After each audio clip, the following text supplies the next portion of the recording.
all the problems of the world, including the spiritual ones. And by the end of a year or two, we were all complete and total atheists, including me. And all of my friends are still in that camp. They're all atheists. I keep in regular communication with them. I speak to them on the phone. I communicate with them by email.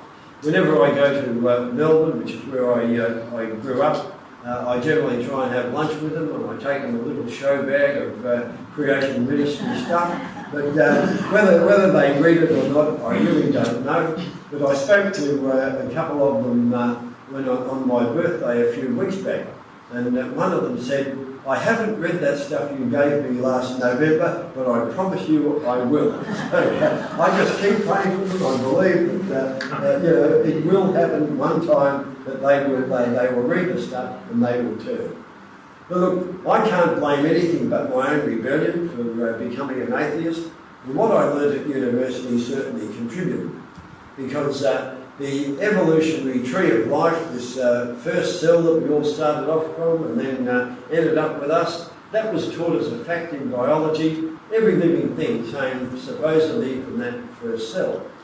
And as far as I was concerned, what I was taught at university had to be true. And the same thing for everything that you read in the textbooks. You simply assume, if you don't know any better, that it's true. Why would a textbook lie? And one of the things that they had that really fascinated me at Melbourne University, in the anatomy school, they had this skeleton of a Tasmanian tiger. And there was a caption underneath it that how amazing it was that even though marsupials and mammals had followed a completely different evolutionary pathway, that the Tasmanian tiger skeleton ended up very similar to the skeleton of a dog. In fact, you have to be an expert to try and tell them apart. And they said this is an example of convergent evolution, because they have similar function. Although they followed a completely different pathway, they end up very, very similar. And I simply swallowed that as something that seemed like it made sense. But when you think about it, you can see how foolish it is. Because how could you possibly, by random chance, trial and error, end up with the same 7 cervical vertebrae, with a prominent one there at C2, and a very, very similar structure of rib cage and head and so on, if you had followed a completely different evolutionary pathway? It just doesn't make any sense. But I was taught a lot of other evolutionary ideas, and I'm going to mention them later, and all of them really are complete nonsense, just like this one. But anyway, I got married to Heather, for better or for worse, and she had, not like me, I had a Catholic background, but she had a minimal church background, been to Sunday school once or twice in her life, and she had become an atheist just like me. But after we'd been married about 4 years and had 2 little children by this stage, she became a Christian through the testimony, really, and the ministry of her sister, who had become a Christian some years before. Well, that really wasn't any problem to me. As far as I was concerned, I had been there, I had done that, I'd examined all of that before, and I found it wanting. And I was pretty easily able to rationalise it, that small children are very, very stressful, and women need that crutch much more than men do. I mean, as we all know, men are much better able to handle the stresses of life than women, so I didn't need any of that religion. And I didn't mind taking minding the kids while she went to church on a Sunday. But I had joined the Navy as a medical student, and I had to repay 4 years after I graduated. And I completed that time and stayed in because they promised us quite a good deal that was hard to refuse. In fact, we completed that 4 years here in Western Australia. I was the medical officer at HMAS Lewin back in the early 70s, and we lived in Freo for a couple of years. So we're back on some sort of familiar stamping ground now. But anyway, we both wanted to travel, and we thought that this would be a great way of seeing the world. And so eventually we left for England for 3 years to work with the Royal Navy. And I was posted to a submarine base, HMS Dolphin in Hampshire, to work in the field of diving and submarine escape. And of course there had been a lot of lives lost in submarines during the wars, and the Royal Navy had built this 30-metre high cylindrical tank to train submariners how to get out of a sunken submarine. And of course, we didn't have one of those in Australia at the time, but we do now at HMAS Stirling. It's not quite as high as the British one, but the British one, we trained submariners from all sorts of countries. All the ones that had the British-built submarines, like Australia and Canada. We trained the French, the Germans, the Chileans, the Brazilians, the Dutch, people from all over the world. So it was really a fascinating job and a very, very enjoyable job. A sort of one-off thing that very, very few doctors ever get to experience. Anyway, we settled into life in England, and after a fairly slow start, Heather started going back to a local church and eventually joined a home fellowship. Well, that resulted in a lot of Christian books coming into the house, and I'm a bit of a reader, and I would flip through these books and find things that interested me. In particular, I was pretty interested in the New Testament documents, because I had Jesuit training, and if you're in the top academic stream with the Jesuits, Greek and Latin were compulsory subjects. So I had a classical education, and that sort of thing really interested me. But really it was just academic interest, it was nothing more. But anyway, the guys in the fellowship were very, very brave, and they decided that they would outreach to the unbelieving husbands. And we were in a military area, so there were plenty of them. Most of the people in the fellowship were women. Anyway, I have to say it was a fantastic time to be in England, because it was the summer of 1976, and there was an Ashes tour at the time, and Lily and Thompson were absolutely pulverising the Poms, and to be working in a military establishment as an Australian was really fantastic, and you felt that you really knew far more than any of these Poms. So I was really the spokesperson for their unbelieving husbands. Thank you very much. I always forget to have a drink of water, but it is very handy when you start to get coffee. But I certainly could not say that I was seeking God in any way. I was just reading the books from academic interest. Anyway, what they did, they decided that they would start up a monthly film night to reach out to the unbelieving husbands. And they showed one night that I went along to, just to be sociable, because they were Heather's friends. And they tried to tell me in this film that dinosaurs and people had lived alongside each other at the same time. Well, I knew just how stupid that was, and I really let them know in no uncertain terms. But they were very, very patient, and they did invite me again.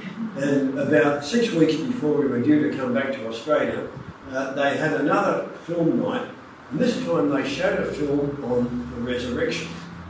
And it was a modern day type film, a courtroom scene, an inquest into whether this guy Jesus had actually risen from the dead.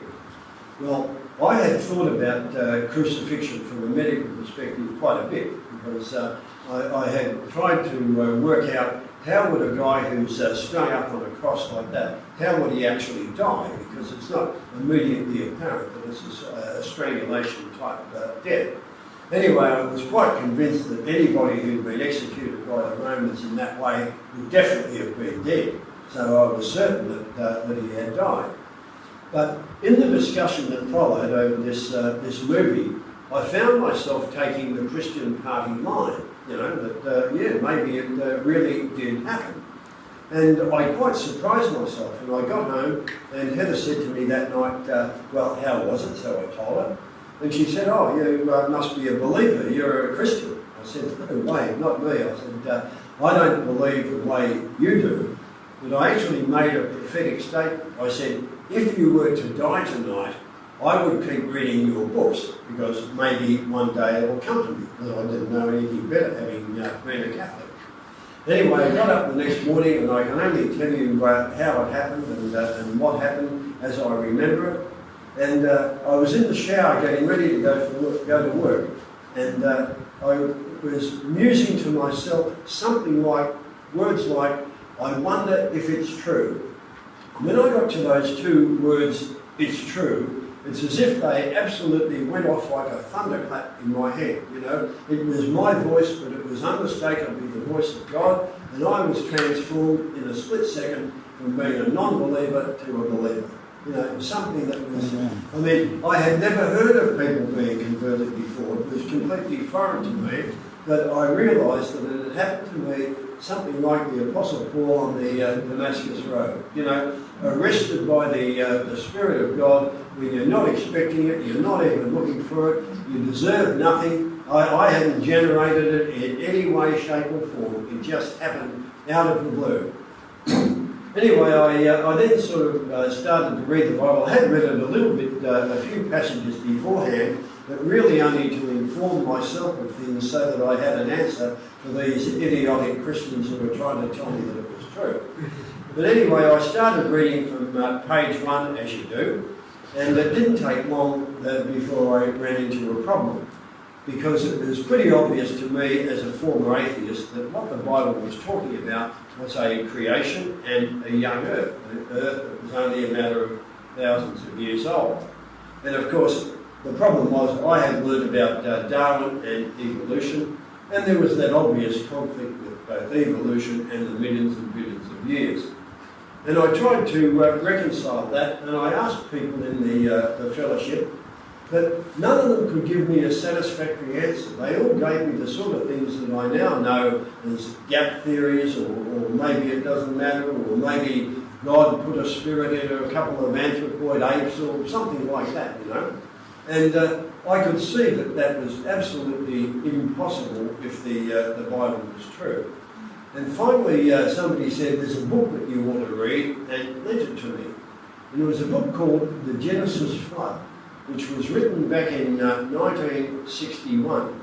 And really that book was one of the turning points in Christianity, because that was probably the catalyst for the formation of a lot of the creation type ministries that we find around the world today.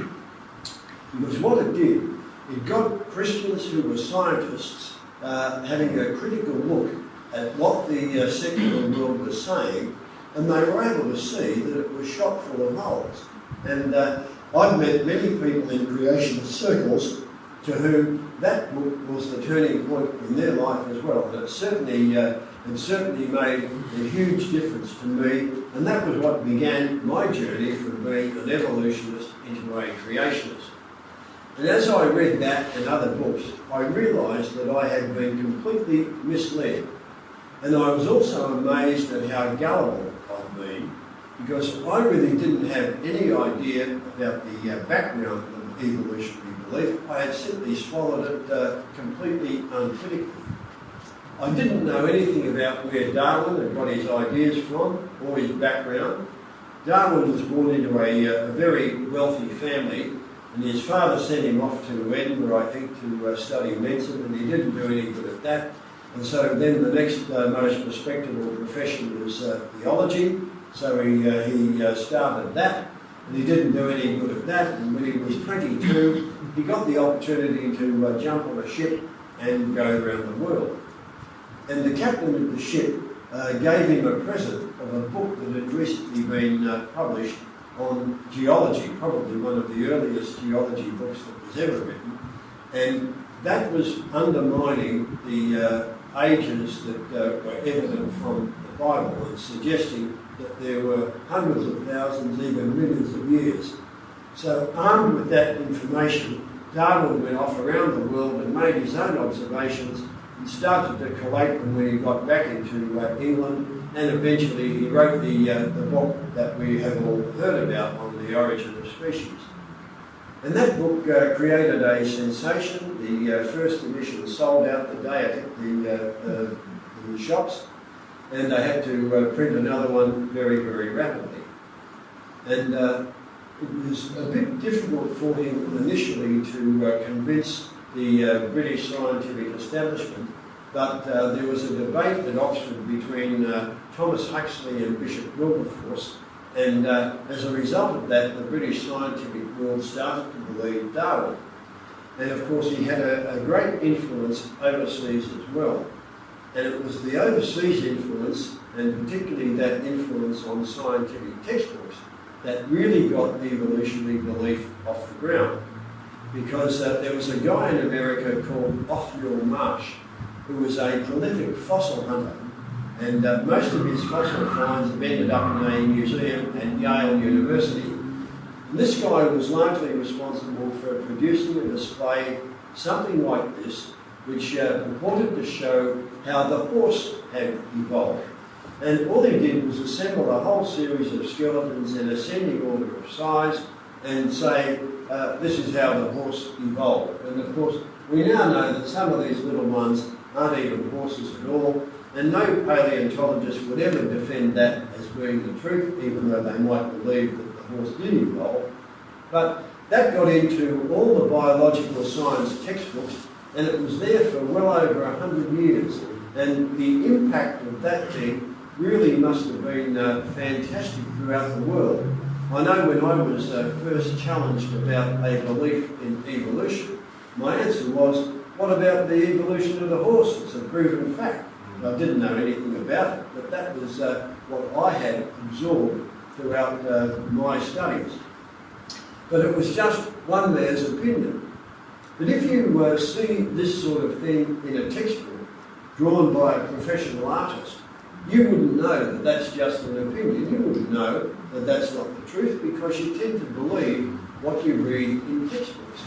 And when young people go to their later school years or university and they see this sort of thing, if they haven't been grounded in the sort of materials that we publish, then they are going to swallow this stuff.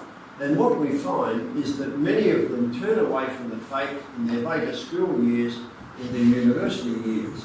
And one of the things that we do with every person who takes out a subscription to our magazine, we give you a free DVD called Fallout. And that's a series of interviews with a lot of young people in America. And most of those who've gone to churches where they've never heard any of this creation material, they are the young people who fall away from the faith when they leave school and go to college. Whereas those who've been presented with a lot of this material are the ones who tend to stay with the faith and develop their own faith. I didn't even realise that some of the things in the textbooks were outright lies, like this next one. And anybody who's done biological sciences will have seen this sequence of embryos, which were put out by a German embryologist by the name of Ernst Haeckel. And he claimed that all embryos look similar at a similar stage of development because of our common evolutionary past. And he said we all develop gill slits because we've gone through this fish stage. And it's now known to be complete nonsense, of course, but this appeared in the textbooks for 100 years or more. And a few years ago, a British embryologist by the name of Michael Richardson repeated Haeckel's experiments, and he took photos of the embryos at the same stage. And this is the series of photographs, and you can see that the photos don't really bear very much relation to the original drawings. And he recognised that Haeckel had fudged the drawings to make it appear the way he was presenting his ideas. And Richardson had this to say in the London Times. He said, "This is one of the worst cases of scientific fraud." He said, "It's shocking to find that somebody you once thought was a great scientist was deliberately misleading." He said, what Haeckel did was to take a human embryo and copy it, pretending that the others looked the same at the same stage of development, but they don't. You know, the drawings were fake. But the whole scientific world swallowed it. It was there in the textbooks for another 100 years. And I was taught it, even though biology books at the time had demonstrated that it had been discredited. And you know, students are still taught that because it's a good way of getting an evolutionary concept across to them. And this is a a question on the New South Wales Year 12 biology paper from 2012. And you can see that we've got those embryo drawings up there. The question is, how do they provide evidence for evolution? They're looking for the answer that they've got structures that look similar. And quite clearly, even though it's been discredited for at least 50 years, students are still taught this using those same discredited embryo drawings. The embryo obviously follows the blueprint that is in its DNA. That's exactly what it does. The fact that it looks similar has nothing to do with evolution. There was another example in the biology textbooks that also convinced me, and that was the story about the famous peppered moth in England. And anybody who's done biological sciences would have seen this. Apparently, the way the story goes, there's this moth in England that occurs in two forms, a light form and a dark form.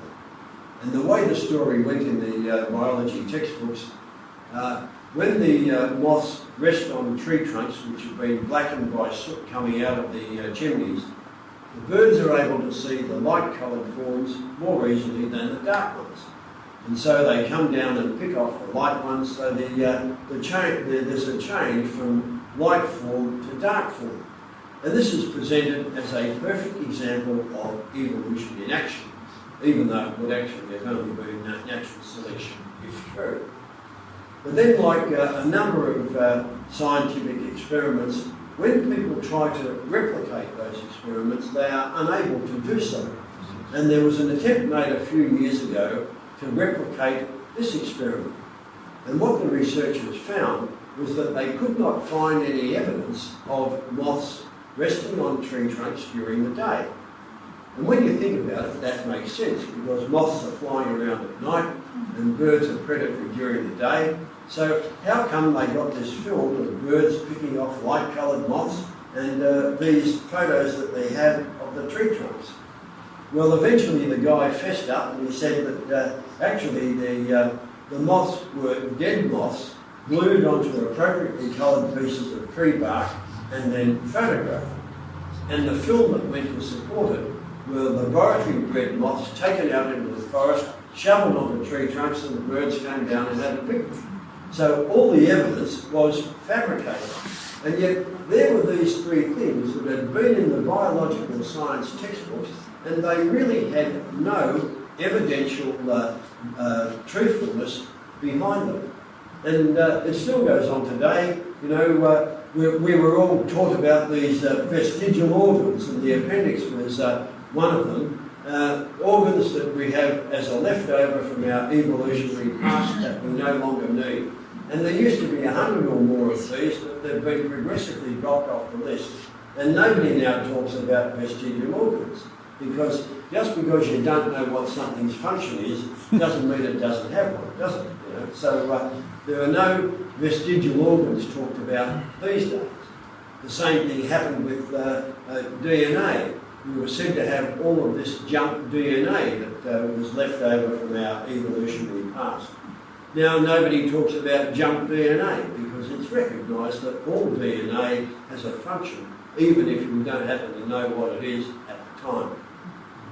Now I want to talk a little bit about DNA because I think DNA demonstrates that the whole idea of evolution is an absolute impossibility. So let's have a look at DNA. We've all heard about it, but what is it? Well, its structure was worked out in the 1950s by Watson and Crick. And it's an organic molecule that's got this double helical structure. And its name is deoxyribose nucleic acid. That's where we get DNA from. And it's a combination of a sugar, which is deoxyribose, and these nucleotide bases or nucleic acids. And there are 4 of them called adenine, thymine, guanine and cytosine. And we give them their first letter for simplicity. And if you could imagine that DNA molecule being a little bit like a twisted ladder, And you can see that these nucleotide bases are the rungs of the ladder. And the order in which they occur, the A, T, G or C, whatever order that is, that forms a type of program. And you can say that maybe it's a bit like a computer program, but it would be much more accurate to say a computer program is a little bit like DNA. Because DNA was there first, and it is a far more sophisticated program than anything that man has ever written for computers. And we've got most of our DNA in the nucleus of our cells, and in that nucleus we've got 23 pairs of what we call chromosomes, and chromosomes are made of DNA. And this diagram has taken one of those pairs out and it's started to unravel it, a bit like you would unravel a skein of wool. And you can see that DNA is this unravelled string, very, very long string, and what we call a gene is a segment of that DNA, quite a much longer segment than we've got there. And I made up this slide just to show that it really is a program. And each strand of DNA is complementary. A only combines with T, G only combines with C, and you can see that it forms a program. And if you were to add up all of the letters in each strand of our DNA, you would get about 3 billion letters. And to put that into perspective, if you type that out on A4 paper in type 12 font, you would fill about 750,000 A4 pages in type 12 font. Now, that is a pretty substantial program, and it's a program that functions very, very well. And to even consider that a program of that magnitude can have written itself by trial and error really is just amazing what people do. And it's not just a linear program like that one. If you have a look at the way the chromosomes are arranged in the nucleus, it's a living thing. And they are able to move around within the nucleus to line themselves up against other chromosomes and pick a bit of DNA from here and a bit there to carry out their purposes. And not only is it three-dimensional and mobile like that, DNA is code superimposed upon code, superimposed upon code to about 3 or 4 levels. It's not just linear like most of our computer programs. And for a programmer to have code superimposed upon code is extremely difficult to make it work. And of course DNA is on a nano scale. And just to compare it with this little program, if I want to check how much data I've used in the last month, this is the program that opens up my Telstra My Account page. And that's only got 114 symbols. And I can promise you that that program didn't write itself by trial and error. It had an intelligent programmer behind it. And if I were to try and tweak it a little bit by randomly changing a symbol here and there, which would be equivalent to a mutation, I can promise you that it wouldn't run very well. Mutations don't help.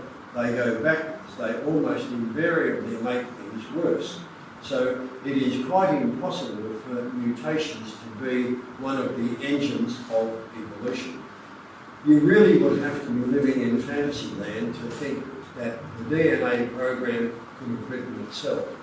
And even dedicated evolutionists are happy to admit that. This guy, Paul Davies, who was a professor at Macquarie Uni, said, "Nobody knows how a mixture of lifeless chemicals spontaneously organise themselves into the first living cell. How did stupid atoms spontaneously write their own software?" And that's what it is. It is the software that runs the hardware of every cell and our whole body. And I want to have a look at how proteins are made, just so that you can see how complex DNA really is. Because all life depends on proteins, and we make about 100,000 different ones. Things like hormones, insulin and things like that, hemoglobin that carries oxygen in our blood, they are all proteins.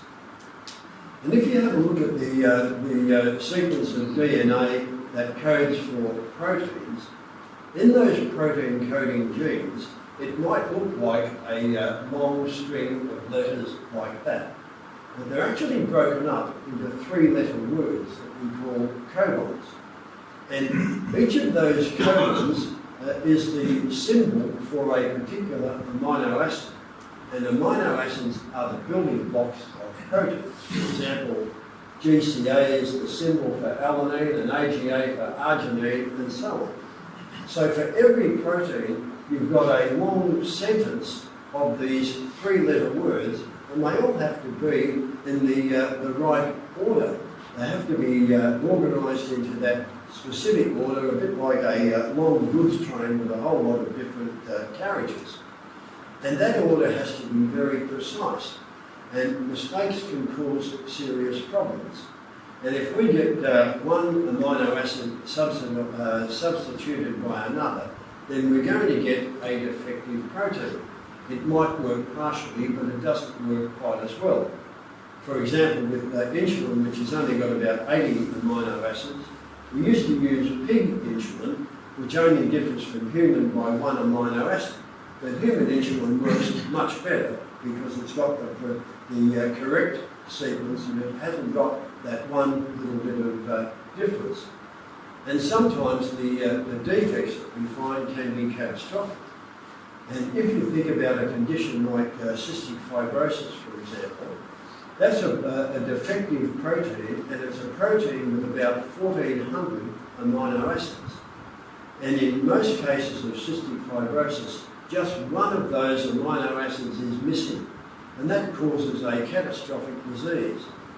And when you think about how small a mistake that is, if you gave a typist a series of typing to type out about 4 A4 pages, and she only left out one 3-letter word, like an and or a but, you wouldn't think that was a terrible mistake. But it's a terrible mistake in biology, and just leaving out one little 3-letter word causes cystic fibrosis. So really, to assume that mutations can produce betterment rather than the disruption that they cause is really going against all the evidence that we have. Mutations and natural selection could not have produced evolution because the train is going in the wrong direction. It's going downhill and not uphill, which is required for evolution. And once the protein has been formed, it then has to be folded into a particular shape so that it functions like a key, and it's got to be cut fairly precisely, just like a key has to be cut and folded precisely. And the cell knows where to pick bits and pieces from all sorts of DNA to make about 100,000 different proteins. And even one protein would never really be able to evolve by random chance. And here's a quote from a fellow called Fred Hoyle. Fred was our former astronomer royal, and he wrote a couple of science fiction books. He wasn't a believer. He believed that life had come from outer space. But he was a mathematician and an expert in probabilities and statistics. He said this about proteins. He said, the probability of the formation of just one of the many proteins on which life depends is comparable to that of the solar system packed full of blind people, randomly shuffling Rubik's cubes and all arriving at the solution at the same time. And when you think about it, that really is ludicrous, because you simply cannot evolve these things. And even knowing that, biologists still convince themselves that evolution is true. So how is it that science, which we rightly respect, can actually be so wrong? And quite frequently it is. We need to explain the difference between the two types of science. When we think of science, what we mean is operational science. The science that gives us our modern technology, our transport, our communications, all the sorts of things that we depend on every day. And it's always consistent, it's reliable, you can test it, you can repeated. And the Bible doesn't anywhere have any conflict with that type of science. But when we talk about historical science, that's totally different. That really is a matter of opinion. And you can be a world expert and authority in the area of experimental science, but really you can be completely wrong about how things got to be the way they are. Because that's speculation and that's a matter of opinion. It is an interpretation of evidence, and we all have the same evidence that we can interpret. And we have to realise too that a lot of science follows an accepted paradigm, and you can't ever afford to rock the boat of the accepted paradigm, otherwise you're going to suffer nasty consequences, even losing your position in teaching or at university. And there was a good example of that only last month, not in the area of creation evolution, but this was a guy called Professor Peter Ridd, who works at James Cook University, and he's an expert on the Great Barrier Reef.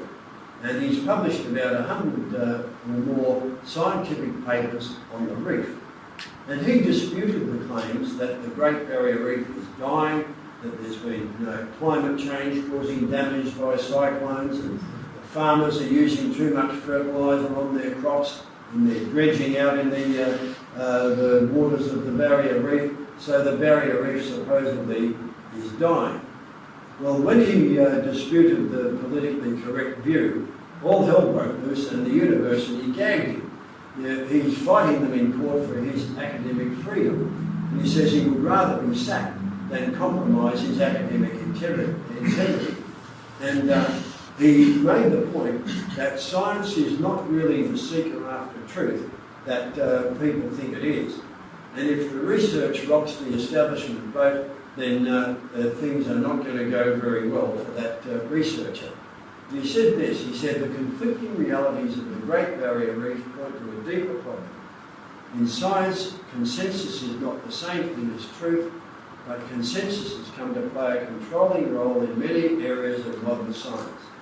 And if you go against the consensus, you can suffer unpleasant consequences. So consensus, what people accept, is not necessarily the same thing as truth. And I just want to whip through a couple of examples from geology to show you how what conventional science believes doesn't really measure up to what we observe.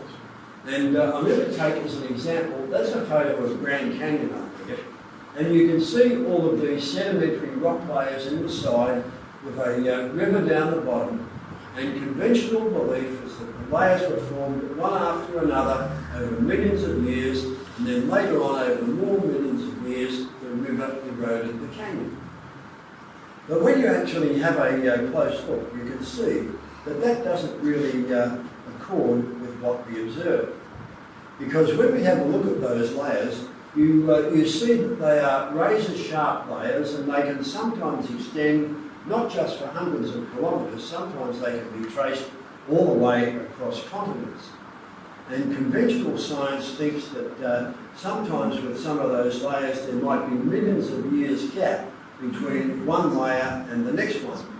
And yet you can't see any evidence of soil or vegetation between the layers. And when you have a look at this other shot of the canyon, you see how the top layer is irregular like that because it's been exposed to wind and rain and erosion, but all the lower layers are sharp like that. They haven't got anything in between them and they're not irregular. And when you go around the world, you can see that it's very much the same the world over. This is another shot of Grand Canyon, a good shot of those layers. If we go to England and have a look at the White Cliffs of Dover, they're made of chalk, which is a marine fossil. But you can see the same sort of sharp layers there with the irregular top.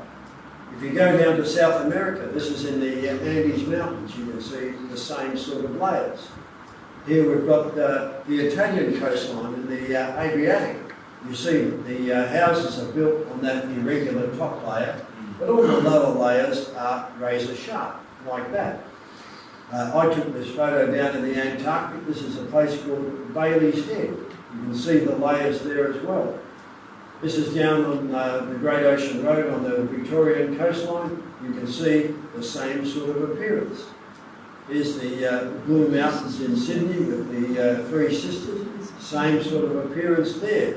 Sharp layers over there with a sharp interface between the layers. This is the road from Sydney down to Wollongong, and all the way along you've got this sort of rock layer, layer upon layer, same everywhere in the world. Have a look at the similarity between that one in New South Wales. This is the Kakadu Escarpment, you know, exactly the same sort of appearance that you see there. This is Catherine Gorge, there's the Olgas, there's the Bungle Bungles, you know, it's the same wherever you go all over the world. So why would you postulate thousands of little local floods in thousands of different places all over the world when one global event would cause the same sort of appearance? And clearly that appearance has been caused by Noah's flood. And those sedimentary rock layers are full of fossils, which are dead things buried in those rock layers. Where did they come from? Again, logically, according to the Bible, they came from Noah's flood. Where do we find those layers? We find them on top of the highest mountain ranges. Even Mount Everest and the Matterhorn have got those sedimentary rock layers on top of them. And what they have in them, the fossils, are marine fossils, shells and shellfish. So how did they get up on top of Mount Everest? Well, the Bible tells us that at the end of the flood, the mountains were pushed up, the valleys sank down, and the water ran off into the oceans. So everything that we see in geology with those sedimentary rock layers points to the truth of Noah's flood and points to the truth of the Bible. The world came up with the explanation that, of course, the fossils represented an order of evolution with smaller or more primitive cells down the bottom and more complex ones towards the top. But that's just a diagram that you might see in a textbook. You don't actually find that in the real world. In the real world, what you usually find is all sorts of different bones jumbled up together. And I had a chance to verify that last year. I went and did a series of talks in Kubapiti. And this is the outside of the Anglican church in Kubapiti. They call it the Catacomb Church. This is the inside of it. And I spoke to a retired opal miner in that church. And he said it doesn't matter how far down you go mining opals. He said the fossils are all the same at every level. There's no sequence like you see in the textbooks. They're all the same. So Noah's flood clearly is the explanation for that. Now I was going to go on and do a few more things, but I think I'll let astronomy go. Comets are a testimony to a young Earth because everybody knows that comets have only got a finite lifespan of less than 10,000 years, but we can still see them in the night sky. So the world has to come up with a hypothetical explanation as to where they came from. I won't go into the Rosetta project, but conventional science thinks that all the water on the face of the Earth came from crashing comets and asteroids. Well, that's a lot of water that we've got in the oceans. The Bible tells us that water has been here right from the beginning. Anyway, I'm going to stop there. This is the sort of information that we put in our Creation magazine. I would really encourage you all, if you have young people in your families or young grandchildren, they really need this sort of material to protect them against what they're going to learn at school. In the magazine that you were given, there is a piece of paper like that you can fill in to subscribe to it, give it to the people at the tables afterwards. Have a look at the books and DVDs that we've got. There's a lot of very good material there. And I just want to say in conclusion, why does it really matter? Well, it certainly mattered to me because I was headed to a hopeless eternity. And what we need is to know that what the Bible says in its early part is true. Because if you can't believe that, it's very likely that you won't be able to believe what it says in its later part. Paul says if the resurrection didn't happen, then Christians really are the world's greatest losers. And Jesus said if you can't believe what Moses wrote, then you're not going to believe even though somebody rises from the dead. And the fact that we can demonstrate the truth of the early chapters gives a lot of confidence for the later parts. So Jesus' resurrection, of course, is the only guarantee of the eternal hope we've got. The wolf is going to lie down with the lamb, the lion will again eat straw like the ox, and we're going to get a restoration to everything good like it was in the beginning. So I'm going to stop there, hand back over to Julian. I've talked for long enough, getting a bit dry in the throat. So anyway, we'll be able to have a question and answer session afterwards as well. So, thanks, Julian.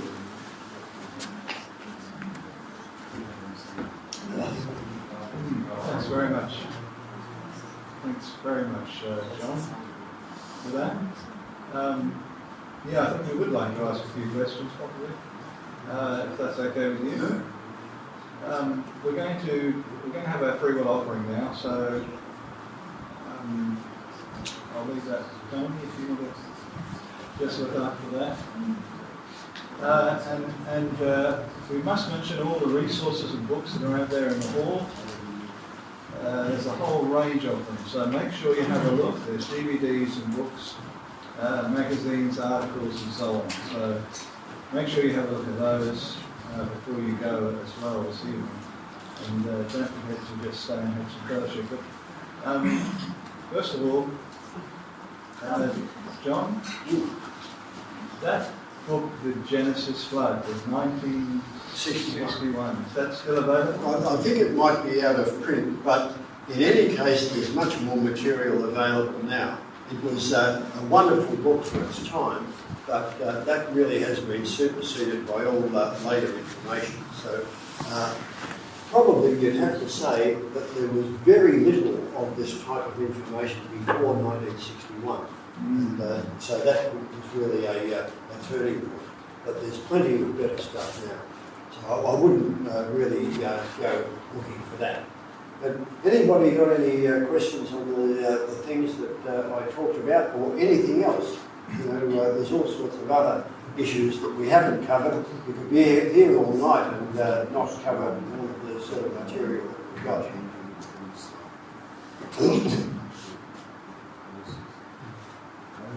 So we've got one. How do schools get away with putting these textbooks out for false information if it's already been displayed? How do they get away with still teaching? Yeah, I mean, it's a very good question. How do schools get away with it? Well, you see, the accepted paradigm is evolution in millions of years. And that's what all the textbooks teach. And nobody is allowed to even question that.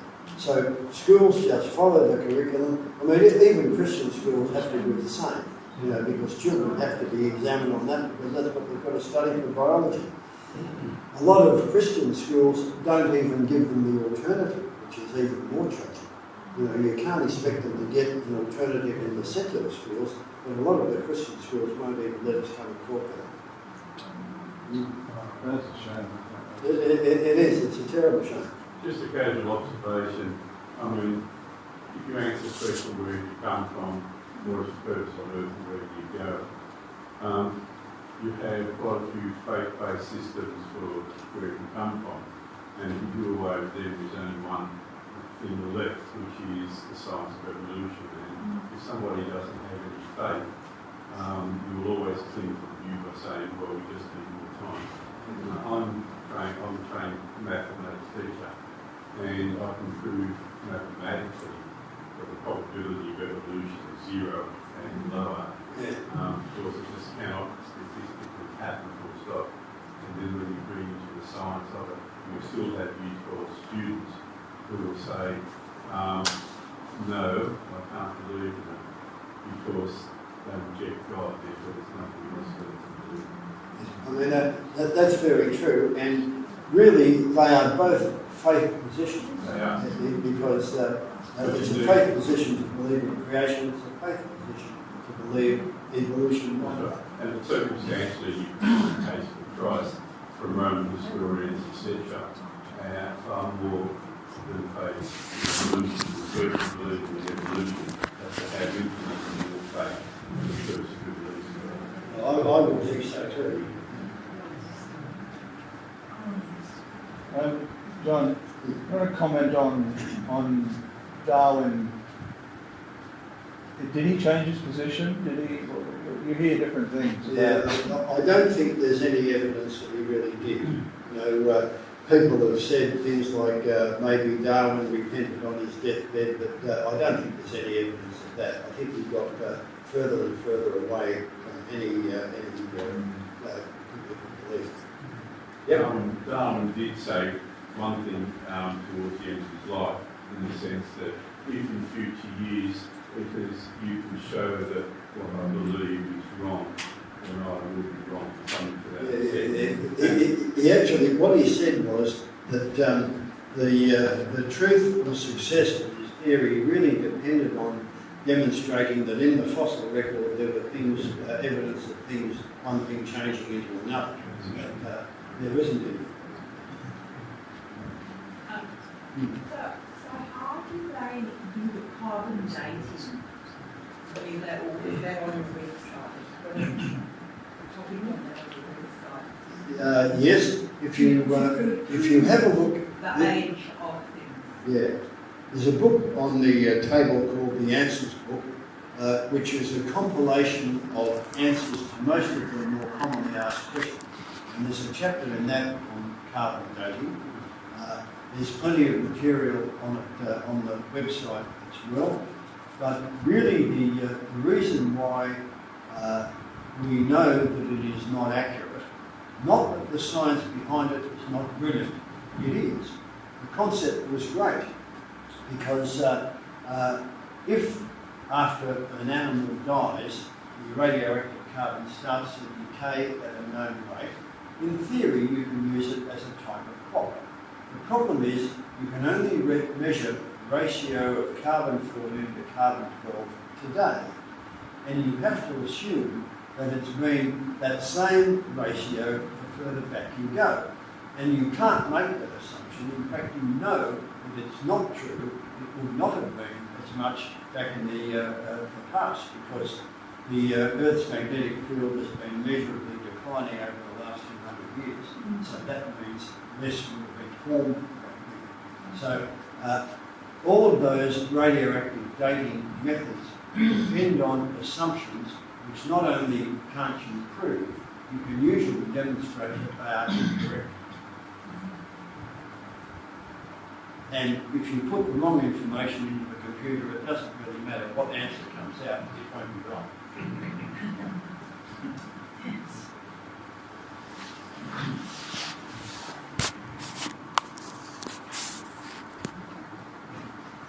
So they're questioned out. Yeah. I'd like you to comment on something. I'm not sure whether this is... I've often thought of this. That God created Adam and Eve, for example. Now, to us, Adam and Eve would have had an appearance of age, right? But they weren't old. But they would have been created, they would have appeared old. Is that that's on the right track, isn't it? Yeah, they probably would have appeared, mid-20s maybe, who knows? They're certainly adult. Adam wouldn't have had a belly button, that's the one thing that he wouldn't have had. But he would have appeared just like a normal, mature age individual. And so would everything that was created initially. Yeah. Trees, plants, they would have all appeared old. All the animals would have appeared old. The chicken came before the egg. And it had to be a fully fledged chicken to lay an egg. So doesn't that stand to reason then that the earth would have been created old? Does that stand to reason then that the earth itself would be created old? Yeah, well, the Bible talks about the the sentence. I mean, it says on the first day that it was empty and the Spirit of God was hovering over it and so on. So things progressively appeared over each of those days of creation. But by the end of the 6 days, it would have appeared old.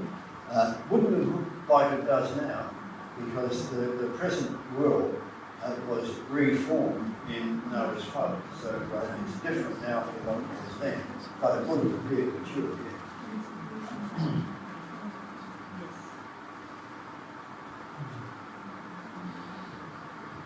John, will you comment on why we should leave? We're talking about 6 24-hour days. Could you just say a word about that? Yeah. I mean, obviously that's something that's often questioned.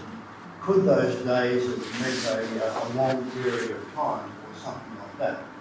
Well, really, when you read the way Genesis is written, God says there was evening and there was morning one day. And then he says second day, third day, and so on. And whenever day is used in the Bible as either day one, first day, or something like that, it always means a 24-hour day. Now, it is true that the word day can be used in different contexts, but it becomes obvious from what you say what that context is.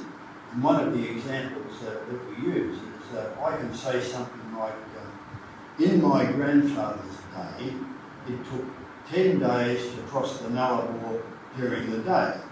Right? Well, I've used that in with three different meanings, but you know exactly what I mean from the words that I use, in its context. And that context in Genesis is really 24-hour days. And I've had questions like people have said, well, how could you have a day before the sun? Well, of course you can, because the day is not dependent on the sun. The day is dependent on the rotation of the earth. A year is dependent on the sun, because that's how many rotations of the earth it takes to get around the sun. But a day itself, all it had to do was make the earth, put a twist in it, and let it spin, and you get days. He was the light source himself. And people can say, well, how could you have light without the sun? Well, God is light, according to our scripture. And we're told in Revelation that there's going to be no need of sun or moon, because the Lord himself is our light. So, there's no reason why.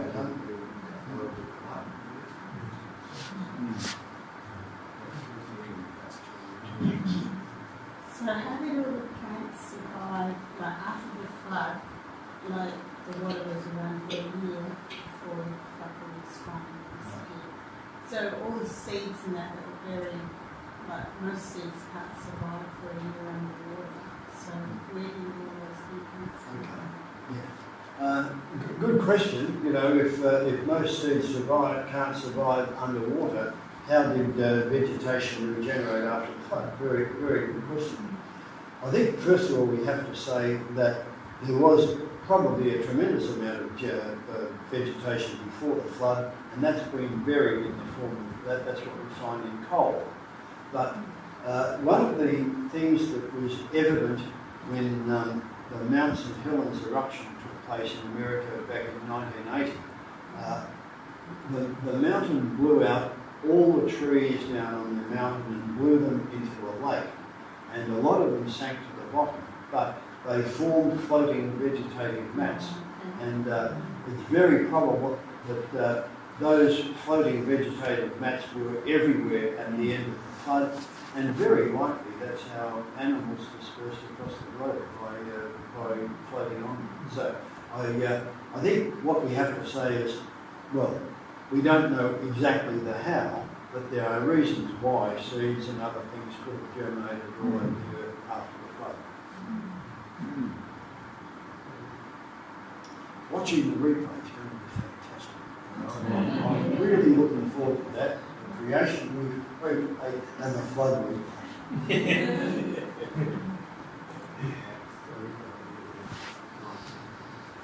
Yeah, that's very interesting, because in the centre of Myanmar there's a lake called Inle Lake, and in the middle of the lake there are farms that float. They're literally farms and market gardens and everything else, but they just float. Yeah. People walk on them and farm them and do all that other stuff. Yeah. The whole system of livelihood is based on Myanmar. Yeah. All right.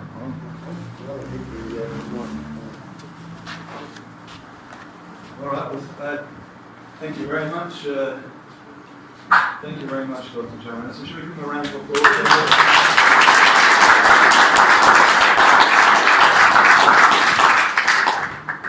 Please make sure you have a look at the resources and books and DVDs things.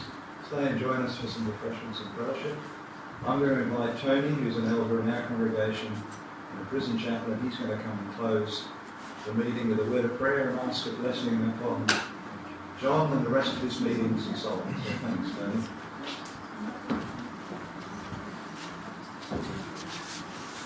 Let's pray. Heavenly Father, we thank you for the Word of God. We thank you that it is reliable, it's true, and it gives us confidence. We can hammer the Bible, Lord, and it will always come out to be true. Thank you for John and, Lord, his great way of explaining the creation to us, Lord, and how it all happened, Lord, not by evolution, but by the hand of God. That gives us confidence, Lord. Help us always to be willing to give an answer to what we believe in. Help us, Lord, to be bold in, Lord, speaking up for a created world and not evolution. We do pray, Lord, that schools and universities in time will change their stance and their view. Lord, there's a lot at stake, but Lord, we pray that they would humbly accept that, Lord, this could not have happened. We thank you for, Lord, being able to come here at the Seventh-day Adventist Church. We thank you for having partnership with them in the gospel. We thank you for fellowship, and we just pray you will bless this time now and this fellowship. In Jesus' name we pray. Amen. Thank you. Yeah.